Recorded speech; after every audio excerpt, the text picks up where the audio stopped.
Hello hi नमस्ते. मी रुपाली. आपल्या कथाप्रेमी या चॅनलवर तुम्हा सर्वांचं अगदी मनापासून स्वागत आहे. कथेचं नाव आहे डेंजरस इश्क भाग 40. या पाठीमागचे भाग कोणी वाचले नसतील तर नक्की वाचा, त्याच्याशिवाय तुम्हाला कथा समजणार नाही. तर चला कथेला आपण सुरुवात करूया. आरवीची बदलणारी कहाणी. मुंबई. आरवी आणि जुनून दोघेही मार्केटमध्ये होते आणि यावेळी गोळा खात होते. त्याच्यासोबत गोळा खाताना जुनून लाजेने लाल झाली होती. इतका तर गोळ्याचा रंग लाल नव्हता जितका तिचा चेहरा लाल झाला होता. ज्या पद्धतीने आरवीने त्याच्यासोबत गोळा खाल्ला होता, तिचे मन असे करत होते की कुठेतरी जमीन फाटावी आणि ती जमिनीच्या आत जाऊन लपावी. जेव्हा तो बर्फाचा गोळा संपला तेव्हा आरवीची नजर जुनूनच्या ओठांवर स्थिरावली. जुनूनला जशी त्याची नजर आपल्या ओठांवर जाणवली, ती लगेच गाडीच्या दिशेने पुढे जात म्हणाली, मला वाटतं आपल्याला उशीर होतोय, आपण निघायला हवं. हे बोलताना ती आपली नजरही आरवीपासून चोरत होती आणि तिचे हावभाव पाहून आरवी हसत होता. त्याने त्या स्टॉलवाल्याकडे पाहिले आणि म्हटले, जसं मॅडमनी सांगितले तसंच कर. उद्या या भागातील सर्व लोकांना घेऊन ब्लॅक मून विलामध्ये ये. तुला तुझे पैसे मिळून जातील आणि हो, आजच्या नंतर तुला कोणीही त्रास देणार नाही. तुलाच काय, मुंबईच्या कोणत्याही व्यापाऱ्याला त्रास दिला जाणार नाही. हे बोलताना त्याच्या चेहऱ्यावर एक वेगळंच समाधान दिसत होतं. त्याने आता जुनूनकडे पाहिले, जी त्याला बदलत होती. जरी आरवीला कधीच बदलायचे नव्हते, त्याने विचार केला होता की तो एक अत्यंत खतरनाक गँगस्टर बनेल, ज्याला पाहूनच लोक भीतीने थरथर कापतील. पण न जाणे का त्याला स्वतःच्या आत खरोखरच एक बदल जाणवू लागला होता. तोही ड्रायव्हिंग सीटवर येऊन बसला आणि त्यांची गाडी आता ब्लॅक मून विलाच्या दिशेने निघाली. शॉपिंग केल्यानंतर आरवीने आता जुनूनला थोडा वेळ विश्रांती घेण्यासाठी सांगितले, कारण आज रात्री त्यांना पार्टीला जायचे होते आणि पार्टीमध्ये त्यांना खूप उशीर होणार होता.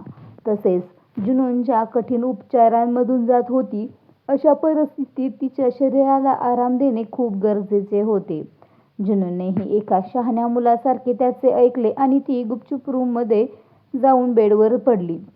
पण आता तिच्या डोळ्यांसमोर तोच क्षण फिरत होता जेव्हा आरवीने तिच्यासोबत तो बर्फाचा गोळा खाल्ला होता. न जाणे का त्या क्षणांची आठवण काढताना अजूनही तिचा चेहरा लाजेने लाल होत होता. आरवीच्याच विचारात हरवून ती कधी झोपी गेली हे तिलाच कळलं नाही. वेळ निघून गेला आणि रात्रीच्या साधारण 7च्या सुमारास तिच्या गळ्यावर कोणाचे तरी ओठ स्पर्श करत असल्याचा भास झाला. तिने भीतीने पटकन आपले डोळे उघडले, पण जेव्हा तिला जाणवले की तिच्याजवळ दुसरे कोणी नसून स्वतः आरवी आहे, तेव्हा तिने सुटकेचा दीर्घ श्वास घेतला.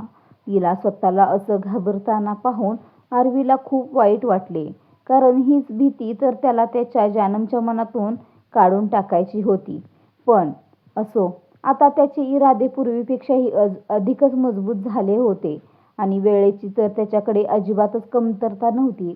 बस त्याला त्याच्या जुनूनसोबत प्रत्येक क्षणी खंबीरपणे उभे राहायचे होते, जेणेकरून तो तिलाही स्वतःसारखे मजबूत स्ट्रॉंग बनवू शकेल. तो जुनूनकडे पाहत म्हणाला, माझ्या स्वप्नात हरवलेली होतीस की काय?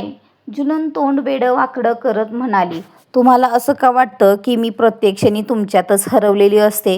माझ्याकडे करण्यासारख्या अजून खूप गोष्टी आहेत. तुमच्या विचारात हरवून राहणं काही गरजेचं आहे का? आरवी तिरकस नजरेने तिच्याकडे पाहिले आणि मग तिच्या गालावर किस करत म्हणाला, बिलकुल. माझ्या विचारात हरवून राहणं तुझ्यासाठी खूप जास्त गरजेचं आहे.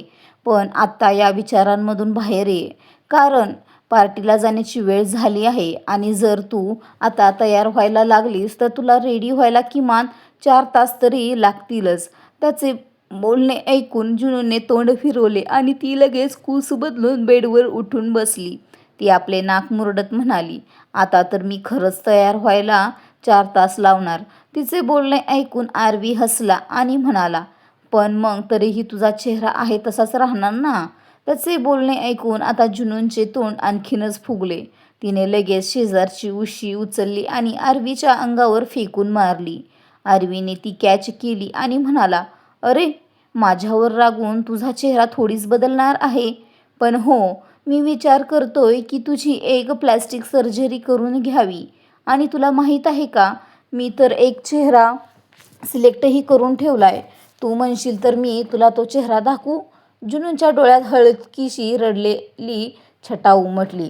तिला खरंच असं वाटलं की आरवीला तिचा चेहरा आवडत नाही. तिच्या मनात आले की कुठे तिच्या भाजलेल्या डागांमुळे, जळण्यामुळे तर आरवी या सगळ्या गोष्टी बोलत नाहीये ना. तितक्यात आरवीने आपल्या खिशातून फोन बाहेर काढला. त्याने फोनमधील गॅलरी ओपन केली आणि एक फोटो काढून जुनूनकडे पाहत म्हणाला, जर तू माझ्यावर खरंच प्रेम करत असशील तर माझ्या सांगण्यावरून प्लॅस्टिक सर्जरी करशील का? जर खरंच तुझा चेहरा असा झाला ना, तर मी या जगातील सर्वात भाग्यवान माणूस ठरेन. प्लीज. जुनून डोळ्यात पाणी आणत म्हणाली, ठीक आहे. जर तुम्हाला माझा चेहरा दुसऱ्या कोणाच्या चेहऱ्यासारखा बदलून हवा असेल तर मी या गोष्टीसाठी तयार आहे. आरवी लगेच हसत म्हणाला, परफेक्ट. हे बघ, मला तुझा चेहरा असा हवाय. असं बोलत त्याने आपला फोन जुनूनच्या समोर केला. तसे जुनूनला हसू अनावर झाले. ती रडता रडताही खळखळून हसू लागली. कारण आरवीने त्याच्या फोनवर जो फोटो ओपन केला होता तो एका पोपटाचा फोटो होता, ज्याची चोच एकदम लालभडक होती.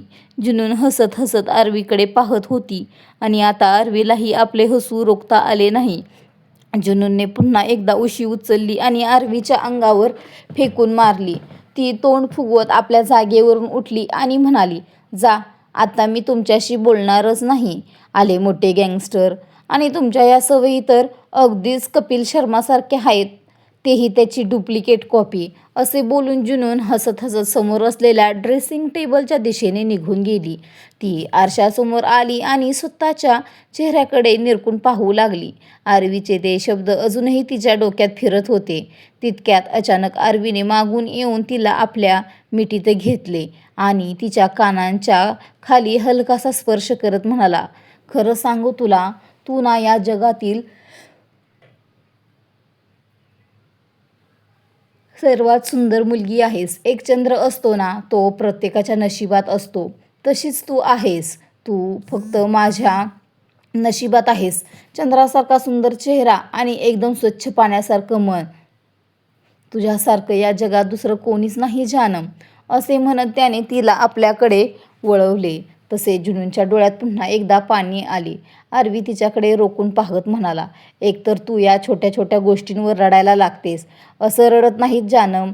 जर तू अशी रडत राहिलीस तर तुझ्या डोळ्यांवर इफेक्ट पडेल आणि मला माझी जानम एकदम परफेक्ट पाहिजे, एकदम स्ट्रॉंग, जसा मी आहे.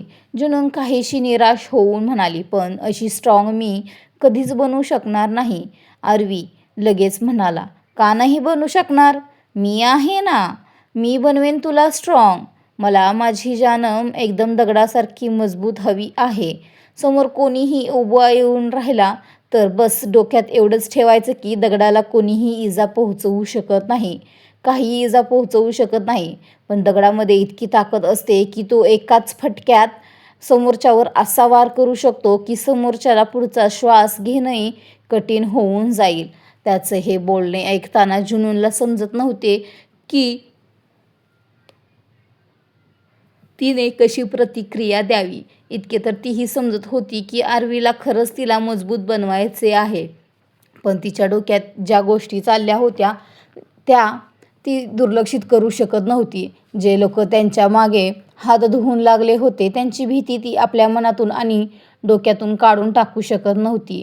ती आरवीकडे पाहत म्हणाली, मी पूर्ण प्रयत्न करेन. तिचे हे उत्तर ऐकून आरवी हसला आणि म्हणाला, तू बस प्रयत्न कर, बाकी सगळं मी बघून घेईन. असं बोलून त्याने जुनूनचा चेहरा पुन्हा एकदा आपल्या हातांमध्ये घेतला आणि तिच्या कपाळावर अत्यंत प्रेमाने किस केले. तो मागे वळला आणि जुनूनकडे पाहत म्हणाला, तू पटकन तयार हो, तोपर्यंत मी येतोच. असे बोलत त्याने आपल्या फोनवरून कोणाला तरी कॉल लावला आणि तो तिथून बाहेर निघून गेला. तो गेल्यानंतर जुनून हसली आणि स्वतःशीच म्हणाली, तुम्ही तितकेही वाईट नाही आहात मिस्टर गँगस्टर, जितकं मी तुम्हाला समजले होते. मी खूप नशीबवान आहे की तुम्ही माझ्या आयुष्यात आलात.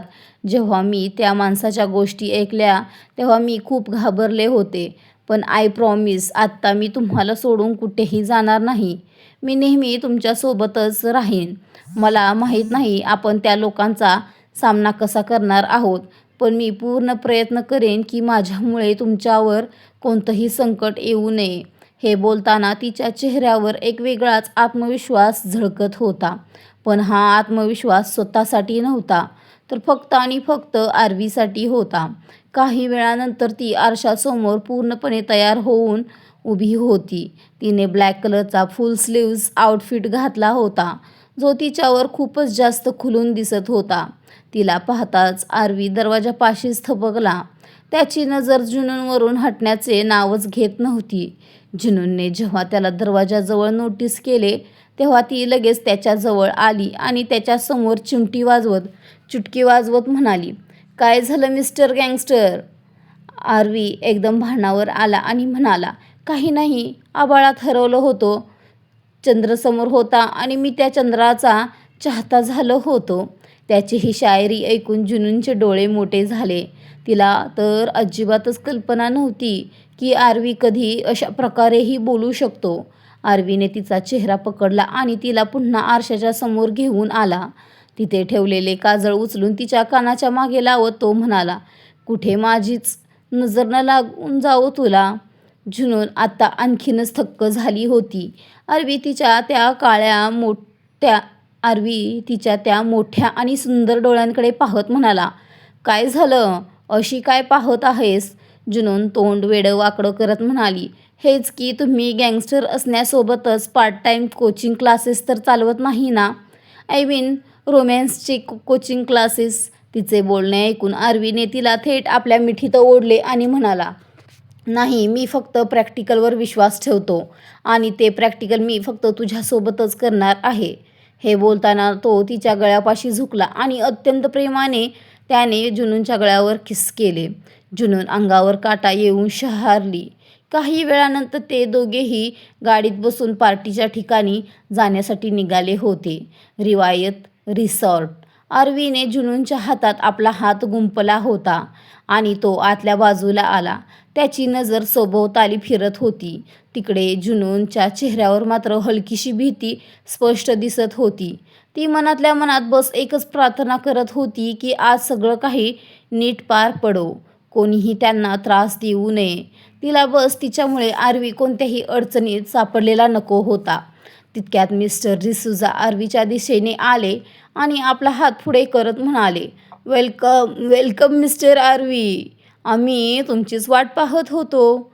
तुम्ही तर ईदचा चंद्रच झालात. यायला जरा जास्तच वेळ लावलात." आरवी हसला आणि म्हणाला, "जे खास लोक असतात त्यांना यायला वेळ लागतोच आणि ज्यांना काही किंमत नसते ते तर तुम्हाला कुठेही रस्त्यावर पाहायला मिळतील." हे बोलताना त्याची तिरकी नजर समोर उभा असलेल्या क्षितिजवर खिळली होती, ज्याला त्याने रिसॉर्टमध्ये पाय ठेवताच पाहिले होते. पण जुनूनचे लक्ष अजून तिकडे गेले नव्हते. ती हलकंसं हसत आरवी आणि मिस्टर डिसूझा यांच्याकडे पाहत होती. मिस्टर डिसूझा यांनी आरवीशी हँडशेक केल्यानंतर जुनूनकडे आपला हात पुढे केला. तेव्हा जुनूनने एक नजर आरवीकडे पाहिले. आरवी हसत म्हणाला, "ही माझी बिझनेस पार्टनर आहे." जुनून पुन्हा एकदा फिकट हसली आणि तिने आपला थरथरणारा हात मिस्टर डिसूझा यांच्याकडे वाढवला. मिस्टर डिसूझा यांनी तिच्याशी हात मिळवला आणि अत्यंत आदराने म्हणाले, "तुम्ही खूप सुंदर आहात." जुनून फक्त हसून राहिली. आरवी मिस्टर डिसूझांकडे पाहत म्हणाला, "मला तुमच्याशी काही महत्त्वाचं बोलायचं आहे." मिस्टर डिसूझा लगेच म्हणाले, "हो हो, का नाही." आरवी पुन्हा म्हणाला, "जरा पर्सनल आहे." जुनून आश्चर्याने त्याच्याकडे पाहू लागली, कारण तिला अजिबात अपेक्षा नव्हती की आरवी इथे असे काही बोलेल. Continue reading. लवकरच पुढचा भाग येईल. कथा कशी वाटते कमेंटमध्ये सांगायला विसरू नका. आणि आपण आपली जुनी कथा म्हणजे अर्धी राहिलेली आपल्या चॅनलच्या मोनेटायझेशनच्या प्रॉब्लेममुळे, तर आपण ती पण लवकरच सुरू करणार आहोत. मला वाटतं आपण लवकर सुरू केली पण असेल. चला.